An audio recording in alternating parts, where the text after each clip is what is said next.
பண்டைய கால மக்கள் பேசி பேசி மகிழ்ந்த கதைகள், பழந்தமிழ் மக்களின் நம்பிக்கைகள், நன்னமிருத்தம் மற்றும் தீநிமிர்த்தம், இதனை பற்றி தெரிந்து கொள்ளவே காப்பியங்கள்லாம் அமைக்க பெற்றிருக்கு. மானுடர் வாழ்வு எப்படிப்பட்டதுன்னா, யானை விரட்ட அஞ்சியோடைய ஒரு மனிதன் ஆள் கிணற்றுல விழும்போது அதில் உள்ள ஒரு கிளையை பிடிச்சு தொங்கினான். அந்த கிணற்றுக்குள்ள பாம்புகள் இருப்பதை அவன் பார்த்தான். மேல மத யானையும் கீழே விஷ நாகங்களும் இருந்தது.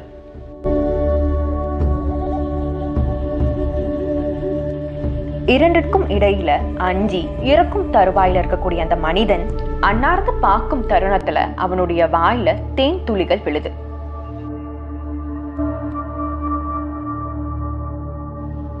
அந்த மனிதன் யானையாலோ இல்ல நாகங்களாலேயோ இறப்பது தெரிந்ததுதான். இந்த நிலையிலும் அந்த மனிதன் தேன் துளிய சுவைத்து இன்புற்றான். இப்படிப்பட்டதுதான் மானுடர் வாழ்வு. இதனை அறிந்து தெரிந்து நடந்து கொள்ள வேண்டும் என்று வலியுறுத்தும் இந்த காப்பியத்தை தான் நம்ம பார்க்க போறோம்.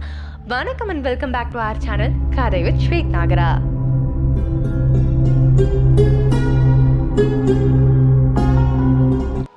பொதுவாகவே உதயனகுமார காவியம், நாககுமார காவியம், யசோதர காவியம், சூளாமணி மற்றும் நீலகேசி, இது அத்தனையுமே ஐஞ்சிறு காப்பியங்கள்ல ஒன்று.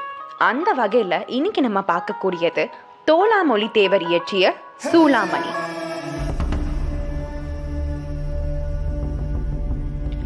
நூற்குறிப்பு: இது சமண சமயத்தை சார்ந்த நூலாகும். கிபி 10ஆம் நூற்றாண்டிற்கு முற்பட்டது.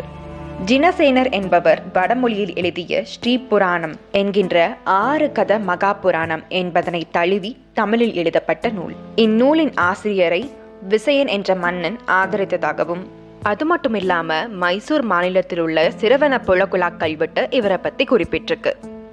இந்த நூல் 12 சர்க்கங்களாக பிரிக்கப்பட்டிருக்கு. 2131 பாடல்கள் இடம்பெற்றிருக்கு.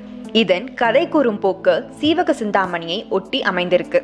கதைமாந்தர் என்ற நிலையில மண்ணுலக அரசர்களையும் மற்றும் விண்ணுலக அரசர்களையும் ஆசிரியர் இணைத்து கூறியிருக்காரு. இந்த காப்பியத்தினுடைய அழகை மேலும் உயர்த்தி காட்டவே ஆசிரியர் உவமை அணிய பெரும்பாலும் உபயோகப்படுத்தியிருக்காரு. பெயர் காரணம்: சூளாமணி என்பதற்கு மணிமகுடம்னு பொருள். இந்த உலகின் முடிகளுக்கெல்லாம் சூளாமணி போன்றவன் தான் இந்த காப்பியத்தினுடைய தலைவன் என்று குறிப்பிட்டிருக்காரு. இனிமேல் தான் இந்த கதைக்குள்ளேயே நம்ம போக போறோம். ஒரு காலத்துல இந்தியாவில சுரமைன்னு ஒரு நாடு இருந்தது. இதனுடைய தலைநகரம் போதன மாநகரமா இருந்தது. பயாபதின்ற மன்னரும் ஆண்டு வந்தாரு. இந்த பயாபதிக்கு 2 மனைவியர் இருந்தாங்க. ஒருவர் மிகாபதி, இன்னொருவர் சசி. இவ்விருவருக்கும் விசயன், திவிட்டன் 2 மகன்கள் இருந்தாங்க. விசயன் சிகப்பாகவும் திவிட்டன் கருநிறத்திலும் இருந்தாரு. இவர்கள் இருவருமே பலசாலியாகவும் திறமைசாலியாகவும் வீரர்களாகவும் இருந்தாங்க. இதனாலேயே மக்கள் எல்லாம் விசயனை பலராமனாகவும் திவிட்டனை கண்ணனுக்கும் ஒப்பிட்டாங்க. ஒரு நாள் அரசர் பயாபதிக்கு கனவு ஒண்ணு வந்தது. இப்படியே விடிஞ்சும் போக மறுநாள் காலையில அரண்மனைக்கு கனவுக்கு விளக்கம் சொல்ற நிமிர்த்திகன் ஒருவன் வந்தான். மன்னர் இரவுல கண்ட கனவை பத்தியும் அதனுடைய விளக்கத்தையும் சொல்ல தொடங்கினான். அதாவது விண்ணுலகத்துல வித்யாதர நாடுன்னு ஒரு நாடு இருந்தது.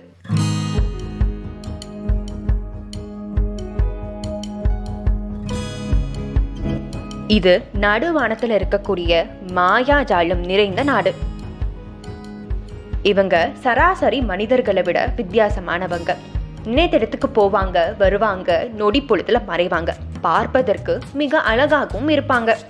இந்த நாட்டை தான் சுவர்ணசடின்னு ஒரு மன்னரும் ஆண்டு வந்தாரு. அவருடைய மனைவி வாயுவேகை. இவங்களுக்கு ஒரு மகனும் ஒரு மகளும் உண்டு. அரங்ககீர்த்தி, சுயம்பிரவைன்னு. இன்னும் 7 நாட்கள்ல ஓலையொன்று வரும். வித்யாதர மன்னன் தன் மகளான சுயம்பரவியை அழைத்து வந்து திவிட்டனுக்கு திருமணமும் செய்து கொடுப்பாருன்னு அந்த கனவுடைய பலனையும் சொன்னா அந்த நிமிர்த்திகன். மறுபக்கம் வானுலகத்துல என்ன நடக்குதுன்னு பார்க்கலாமா? ஒரு நாள் சுவர்ணசடி மன்னர் தன்னுடைய தோட்டத்தில் இருக்கக்கூடிய சமண கோவிலுக்கு சென்றிருந்தாரு. அந்த சமயமே வான்வழியா நடந்த இருவர் சமண தத்துவத்தை பத்தி எடுத்துரைத்தாங்க. இதனை கேட்ட சுயம்பிரவியும் விரதம் மேற்கொண்டான். சதவிந்தோங்கிற நிமிர்த்திகன் சுயம்பிரவி வீட்டுக்கே போய் அவளுடைய திருமணத்தை பத்தியும் சொல்ல தொடங்கினான். திவிட்டன் தான் சுயம்பிரவிக்கு ஏற்ற மணவாளர். இன்னும் 1 மாதங்கள்ல திவிட்டன் ஒரு சிங்கத்தினுடைய வாயை பிளந்து தன்னுடைய வீரத்தை இந்த உலகுக்கு உணர்த்துவான். அதுதான் அடையாளம் இந்த திருமணத்திற்கு.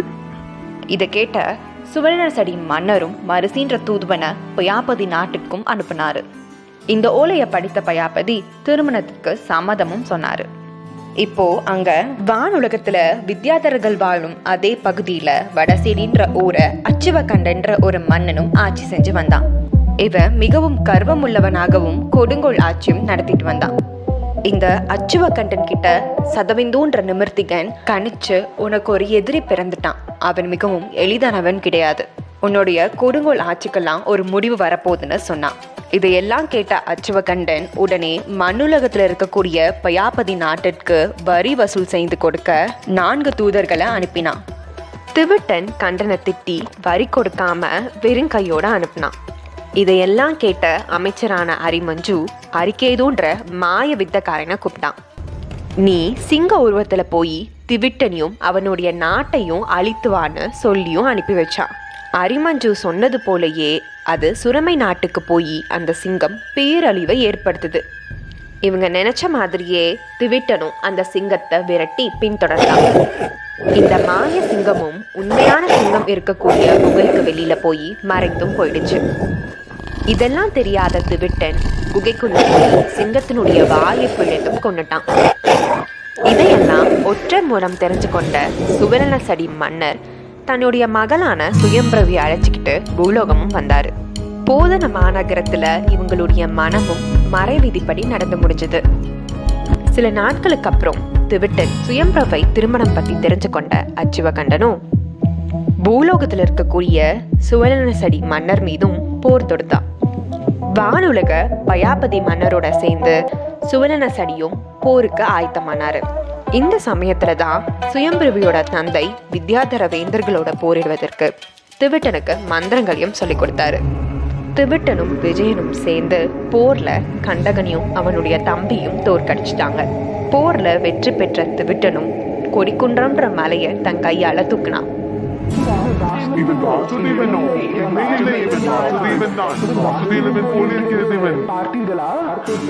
இப்படியெல்லாம் மக்களும் பலவிதமா பேசிக்கிட்டாங்க.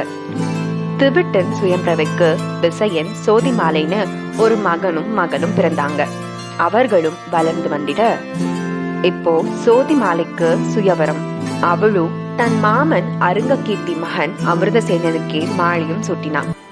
அவளுடைய சகோதரனான விசயனும் தன் மாமன் மகள் சுதாரையே மணந்து கொண்டான். இப்படியே இவர்களும் இவர்களுடைய நாட்டு மக்களும் இனிதே வாழ்ந்து வந்தாங்க. இந்த சமயம்தான் திவிட்டனுடைய தந்தையாகிய பயாபதி மன்னர் தன்னுடைய 2 மனைவியரை அழைச்சிட்டு துறவரமும் போனாரு. திவிட்டன் பல ஆண்டு காலம் சிறப்பாக சுரமை நாட்டை ஆண்டு வந்தான். இப்படிதான் இந்த சூளாமணி காப்பியமும் முடிவடையுது. இந்த கதை அளவுல பெரிதாக இருந்தாலும் ஏன் இதை 5 காப்பியங்கள்ல சேர்த்திருக்காங்கன்னா, இந்த கதையினுடைய நாயகன் திவிட்டனை மட்டும் சார்ந்தில்லாம அவருடைய தந்தையாகிய பயாபதி மன்னருடைய வாழ்க்கை, ஆட்சி, துறவரம் இப்படி இந்த கதை முரண்பட்டு இருக்கிறதும் தெளிவற்று இருக்கிறதாகவும் கருதுறாங்க. இதனாலதான் இந்த காப்பியம் அளவுல பெருசா இருந்தாலும் 5 காப்பியங்களை ஒன்றா சேர்த்திருக்காங்க.